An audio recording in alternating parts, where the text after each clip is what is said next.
कंदी पेढे वाटून काश्मीरला निघालेले आहेत सगळे. अजिंक्य तारा कुठं भेटायला निघालाय? काश्मीरला, हिमालयाला भेटायला निघालाय. म्हणजे सह्याद्री जसा गेला यशवंतरावांचा तसा आम्ही निघालेलो आहोत काश्मीरला. वैष्णवी माता की माझ्यातर्फे तुम्हाला. अरे वा वा वा, काय प्रेम आहे. काय मला दिला नाही तुम्हाला दिला म्हणजे ते प्रेम काय माहितीये का, मधुमेहाचं प्रेम आहे.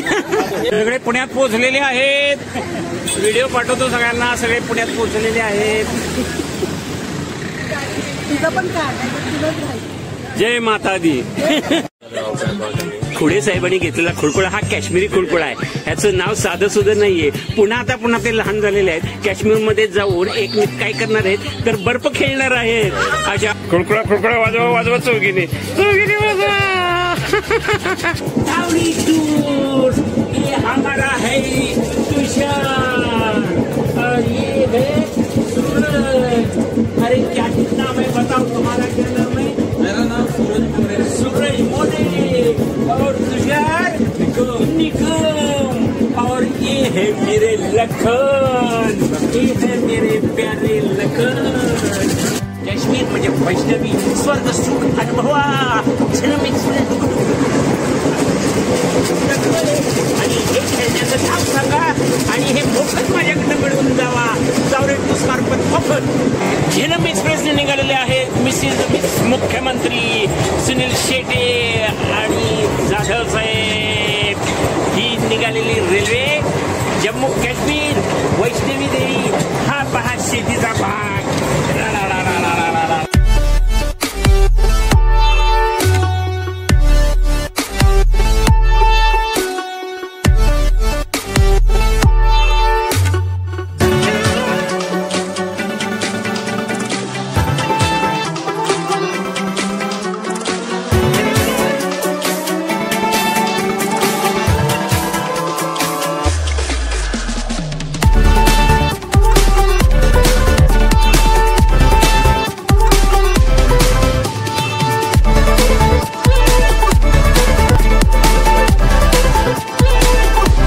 झेलम एक्सप्रेस मध्ये आम्हाला 12 तास झाले. आज सकाळ झालेली आहे. 4 तारीख आहे. आणखी आम्ही मध्य प्रदेशमध्ये आहोत. भोपाळ आद्रा या नावाच्या इथल्या मध्य प्रदेशमधली शेती बघितली तर इथं फक्त सोयाबीन उगवतं, मूग डाळ वगैरे डाळीचे प्रकार अनेक. आणि इथं कुठेही डोंगर दिसत नाही. मध्य प्रदेशमध्ये नुसता जो प्रदेश दिसतो तो मोकळा.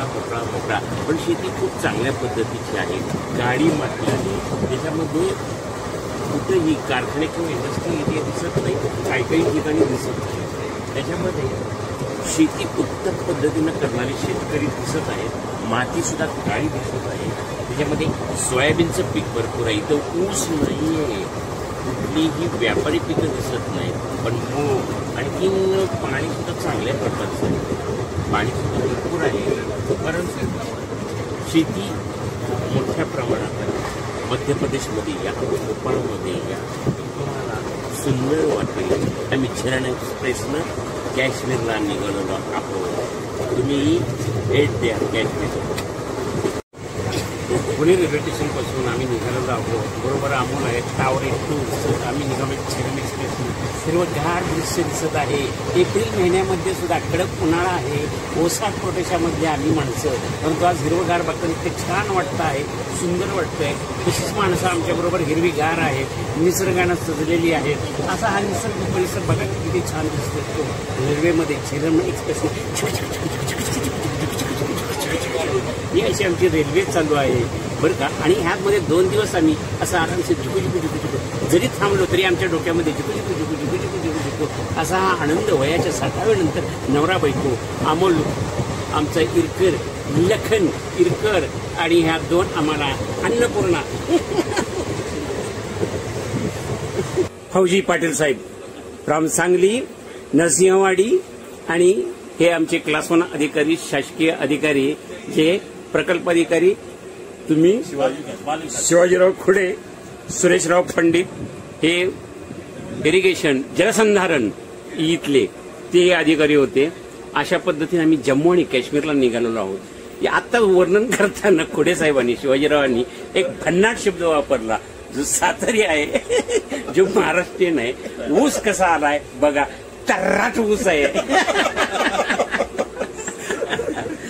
सैराट का गाजतो तर अशा ह्या तर्राट शब्दामुळे सैराट, तशा या शब्दांना एक मजा येते आम्हाला. खूप सुंदर पैकी आयुष्याच्या संध्याकाळी म्हणजे असा सूर्य आता मावळलेला आहे. आम्ही काही मावळलेलो नाही, आम्हाला तारुण्य फुटलेलं आहे.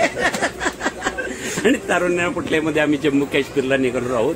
आणि खरी माहिती आम्हाला जम्मू काश्मीरची माहिती देत आहेत फौजी पाटील साहेब, जो तरुण आहे, जो यंगस्टर आहे, जो फौजीमध्ये सीमेमध्ये. आम्ही त्याला सलाम करतो आणि म्हणूनच आम्ही सुखात आहोत. भन्नाटपैकी प्रवास चाललेले झेलम एक्सप्रेसनं.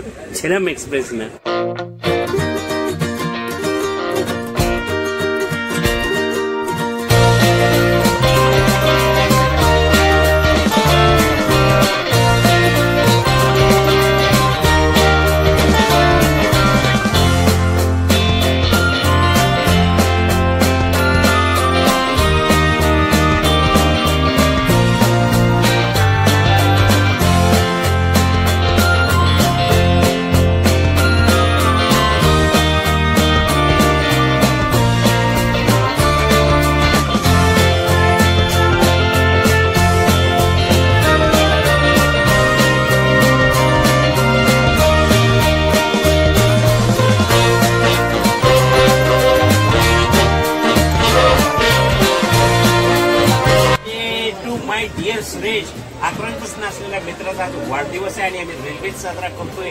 आम्ही निघालोय जम्मू काश्मीर वैष्णवी देवीला आणि तिथं हा आनंद लुटताना इतका आनंद वाटतोय. आम्ही दोघंच होतो 11वीला आणि आता सुद्धा दोघंच आहोत. अशी आमची दोस्ती मैत्री. आणि हे आमचे शिवाजीराव खोडे सर, की जे आमचे प्रकल्प अधिकारी आणि चांगले मित्र, शासकीय अधिकारी, क्लास वन ऑफिसर, महिला बाल विकास मधून तुम्ही सेवानिवृत्त झाला. आणि हे आमचे शंकरराव, की जे आम्हाला अमरनाथला नेणार आहेत.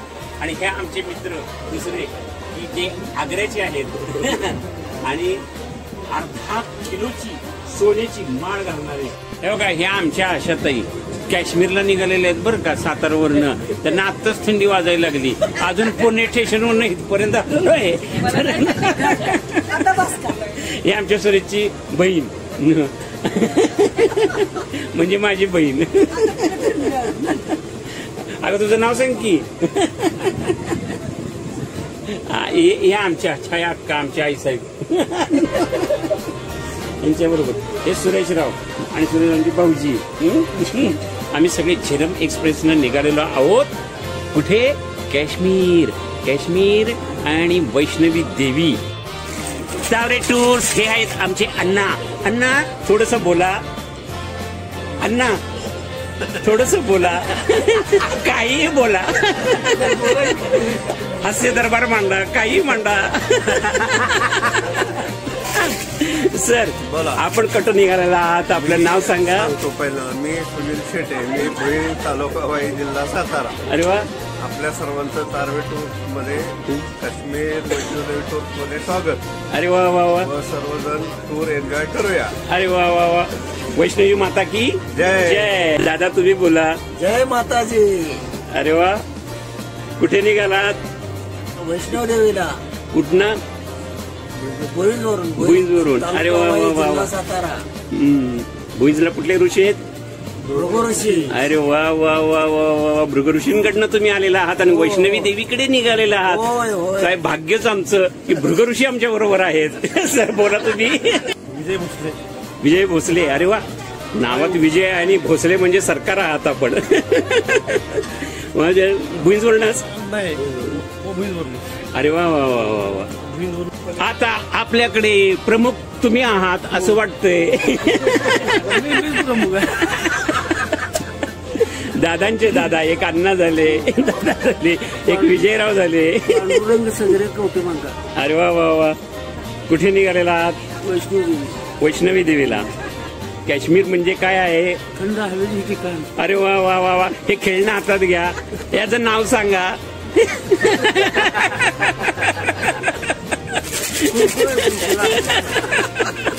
टूरचे सगळे मेंबर आहेत. आनंदाने आम्ही आनंद लुटत निघालेलो आहोत. हा कुणाला बोलायचंय बिनधास्त बोला, निर्धास्त बोला.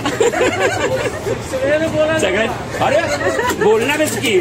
अरे काही हातानं बोलतायत, काही हसून बोलतायत, काही बघून बोलतायत. बोलण्याचे प्रकार आहेत काही मुख अभिनय करतायत. पण हे सगळे बोलण्याचेच प्रकार आहेत. झेलम एक्सप्रेस चंबळ खोऱ्यामध्ये आलेली आहे. चंबळ खोऱ्यातले डाकू जगप्रसिद्ध आहेत. चंबळ खोऱ्यातला डाकू म्हणजे फुलनदेवी आठवते. फुलनदेवी आंतरराष्ट्रीय होती, खासदार झालेली होती. तिच्यावर अन्याय झाला होता, अत्याचार झाला होता. घोड टॉक टॉक टॉक टॉक करतीची, रेल्वे लुटायची, माणसांवर संपूर्ण अत्याचार करायचे, कारण त्यांच्यावर अत्याचार झाला होता. हेच ते चंबळखोरे.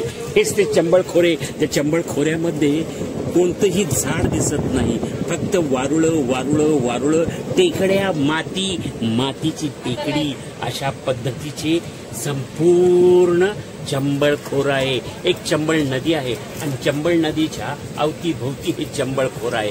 ना झाडी आहेत, ना कोणतंही डोंगर आहे, फक्त वारुळांसारखं दिसणार हे चंबळखोर. माणसं, घोडी आज ह्या खोऱ्यात असलेली सुद्धा वरून कळत नाही. फक्त झुडप, येड्या बाबळी, आणखीन झुडपांचा प्रदेश, असाच असलेला प्रदेश. अहो रेल्वे इथनं पूर्वी जाताना घोडे टाप टाकूनचे यायचे आणि रेल्वे लुटायचे. हो हेच ते चंबळखोर. रेल्वे ब्रिटिशांच्या काळातही होती, पण चंबळखोऱ्यात येत नव्हती. आता हे चंबळखोर असं बघण्याचा आपल्याला योग आलेला आहे. हे पहा चंबळखोरे.